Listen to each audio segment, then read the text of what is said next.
Hello everyone, Ace here, and today I've decided to do a video talking about the subject of female space marines in the Warhammer 40k universe, which has recently popped up again thanks to the recent release of the second edition of the Horus Heresy core rulebook, which once again makes it very clear that there are no female space marines within the setting. Naturally, this caused a fair amount of coping and seething from the fake fans known as the Wokehammer activists. Now, while I could do something of a victory lap on that particular subject, I believe it would be far better to instead suggest a new counter-argument to thoroughly undermine the demands of the Wokehammer activists for female space marines, specifically by utilizing their own logic and arguments against them. This is something that I have personally had success with for quite a while now, and it's an argument that I hope larger YouTubers such as Arch will consider promoting this particular argument. This argument being that technically adding female space marines would actually be bad for diversity according to the logic presented by the far left, which is a big deal when you realize that the sole reason for adding female space marines would be to increase diversity. But you may now be wondering how adding female space marines would actually decrease diversity. Well, allow me to explain. See, the space marines in Warhammer 40k are genetically modified to such a degree that they can no longer really be considered human. Instead, it is more accurate to say that they are now a completely new species, a species made entirely of one sex, which also means that they cannot be binary because, again, there is only one sex for the entire species. In other words,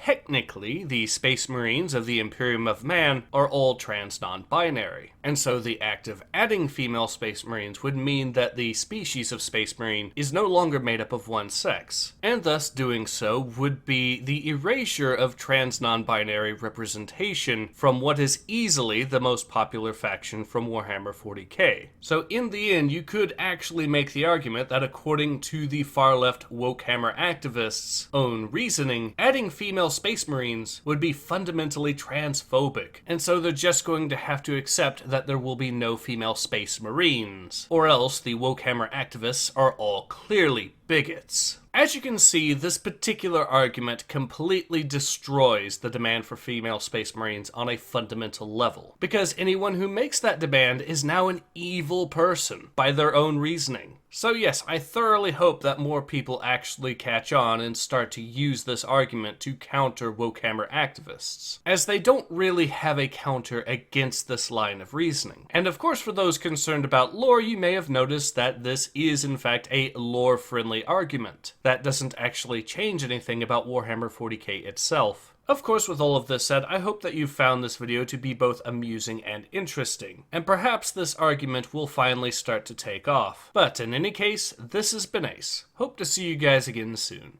Take care. Ace out.